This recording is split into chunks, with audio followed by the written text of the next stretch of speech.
Hello friends, स्वागत है आपका चिराग क्लासेज के ऑनलाइन यूट्यूब चैनल के ऊपर। तो फ्रेंड्स, कैसे हो आप लोग? आई होप आप सब बढ़िया होंगे और अपना एसएससी जीडी भर्ती 2024 की यहाँ पर तैयारी में लगे होंगे। तो फ्रेंड्स, आज के इस वीडियो के अंदर हम बात करने वाले हैं कि जो आपकी एसएससी जीडी भर्ती 2024 के अंदर है, जितने भी आपके सर्टिफिकेट मांगे जाते हैं, जैसे जाति प्रमाण पत्र, आय प्रमाण पत्र, आपका आवासीय प्रमाण पत्र यानी मूल निवास या डोमिसाइल सर्टिफिकेट भी इसको बोल सकते हैं, इन जितने भी प्रमाण पत्र है, इनकी वैधता कितनी होती है और जो नया नियम है वो क्या होता है, सारी चीजें आपको इस वीडियो के अंदर मैं बताने वाला हूं कि आपका किस प्रकार का जाति प्रमाण पत्र होना चाहिए, किस प्रकार का आय प्रमाण पत्र होना चाहिए, किस प्रकार का मूल निवास प्रमाण पत्र होना चाहिए। तो फ्रेंड्स, वीडियो बहुत ही ज्यादा आपके लिए इंपॉर्टेंट होने वाला है। वीडियो के लास्ट तक बने रहे और अभी तक आपने चैनल को सब्सक्राइब नहीं किया है तो चैनल को सब्सक्राइब करके बेल आइकन को जरूर प्रेस कीजिएगा, जिससे भर्ती से संबंधित नई नई जानकारी आपको सबसे पहले मिल सके। तो चलिए फ्रेंड्स, शुरू करते हैं। तो यहाँ पर सबसे पहले आप देख सकते हैं, मैं आपको बता देता हूं, जो आपका जाति, आय और आवासीय प्रमाण पत्र है, इनके अंदर सबसे पहले आपके जो डाउट होते हैं वो किस प्रकार के होते हैं। सबसे पहले डाउट होता है कि वैधता कितने दिन की होनी चाहिए, इसके साथ साथ जाति, आवासीय कौन से लेवल पर बने होने चाहिए। इसके साथ जैसे 3 लेवल होते हैं, एक तो सर्किल लेवल होता है आपका, एक ब्लॉक लेवल होता है, एक आपका डिस्ट्रिक्ट लेवल होता है। तो कौन सा लेवल का यहाँ पर प्रमाण पत्र यहाँ पर आपको चाहिए होगा, ठीक है फ्रेंड्स, और कौन सा चलने वाला है, तो ध्यान से देखिएगा। तो सबसे पहले मैं आपको बता देता हूं, जो आपका आय प्रमाण पत्र है, आय प्रमाण पत्र की जो वैलिडिटी है, वो वैलिडिटी आपकी 1 साल की होती है। कितने साल की होती है? यहाँ पर 1 साल की वैलिडिटी होती है, ठीक है फ्रेंड्स। अब यहाँ पर फ्रेंड्स कई बार क्या करते हैं कैंडिडेट, इसको 6 महीने जैसे पुराना हो जाता है तो इसको बनवा लेते हैं, तो वो आपकी मर्जी होती है। वैसे इसकी वैलिडिटी कितनी होती है? 1 साल तक ये वैलिड होता है। ये आपका जो आय प्रमाण पत्र होता है, उसके जो आप अगर आपके पास होगा तो आपको कॉर्नर के ऊपर एक डेट होगी, उस डेट को आपको देखना है। वहां पर आपको सब कुछ बता दिया जाएगा कि ये इस डेट से लेकर इस डेट तक ये मान्य है, मतलब वैलिड है। अब यहां पर आपको देखिए, जैसे मैं एक एग्जांपल आपको बता देता हूं कि जैसे 5 जनवरी 2024 को आपका ये आय प्रमाण पत्र है, अगर ये आपका बना है तो ये एक्सपायर कब होगा? तो ये 5 जनवरी 2025 तक एक्सपायर हो जाएगा। मतलब टोटल यहाँ पे 1 साल तक ये चलने वाला है। इसके हिसाब से अगर देखें तो 4 जनवरी 2025 तक उपयोग कर सकते हैं, मतलब 1 दिन पहले तक आप इसको उपयोग कर सकते हैं। अगर मतलब अगर 1 साल पूरा हो गया तो ये यहाँ पर आय प्रमाण पत्र आपका मान्य नहीं होगा, ठीक है फ्रेंड्स। तो ये चीज आप ध्यान में रखिएगा, चाहे आप कोई से भी स्टेट के अंदर से हो, चाहे आप यूपी से हो, चाहे बिहार से हो, चाहे 28 स्टेट के अंदर किसी भी स्टेट से हो, यहाँ पर आपका आय प्रमाण पत्र की वैलिडिटी 1 साल ही रहती है, ठीक है फ्रेंड्स। तो ये हो गया आपका आय प्रमाण पत्र। अब यहां पर आगे बात करते हैं आवासीय प्रमाण पत्र। आवासीय प्रमाण पत्र यानी मूल निवास प्रमाण पत्र, मतलब आप कहां के निवासी है, कहां पर आप आवास करते हैं, कहां पर आप रहते हैं, उसका एक प्रमाण पत्र होता है, जिसको डोमिसाइल सर्टिफिकेट भी आप बोल सकते हैं। अब यहां पर आवासीय प्रमाण पत्र की वैलिडिटी अलग अलग राज्यों में अलग अलग होती है, ठीक है फ्रेंड्स। लेकिन अधिकतर राज्यों में लगभग इसकी वैलिडिटी कितने साल होती है? 3 साल की यहां पर अधिकतर राज्यों के अंदर इसकी वैलिडिटी होती है, आवासीय प्रमाण पत्र, ठीक है फ्रेंड्स। ये आप चीज ध्यान में रखिएगा। अब यहां पर फ्रेंड्स मैं आपको एक चीज बता देता हूं कि जो आवासीय प्रमाण पत्र तो हो गया, उसकी कितनी होती है? यहां पर 3 साल होती है। अब यहां पर जाति प्रमाण पत्र है, तो जाति प्रमाण पत्र की वैलिडिटी अधिकतर राज्यों में 3 साल की होती है, ठीक है फ्रेंड्स।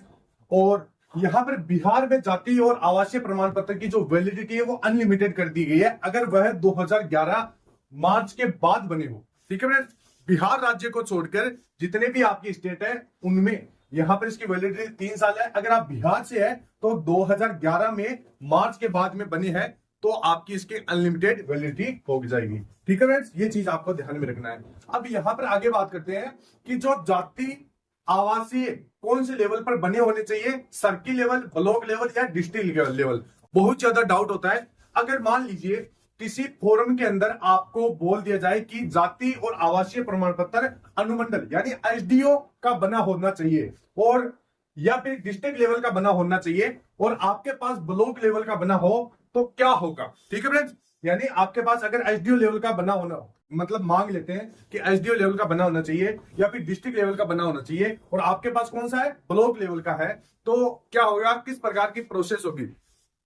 तो फ्रेंड्स मैं आपको बता देता हूं, अगर ब्लॉक लेवल का आपके पास है तो आपको क्या बनना होगा कि आपको अगर अनुमंडल स्तर का बनाना है तो एसडीओ ऑफिस जाना होगा, और वहां से आपको पहले से तो सेल्फ अटेस्टेड खुद से करवाना पड़ेगा, और वहां से जाके अधिकारी की सील और साइन आपको लगाना पड़ेगा। मतलब यहां से आपको साइन करवाने पड़ेगा एसडीओ ऑफिस से, तब जाके आपका ये मान्य हो जाएगा। इसके बाद में अगर यहां पर डिस्ट्रिक्ट लेवल से बनाना है तो यहां पर डीएम ऑफिस जाना है आपको और वहां से आपको इसको वेरीफाई करवा के आना है। ठीक है फ्रेंड्स, तो ये आपका मान्य हो जाएगा।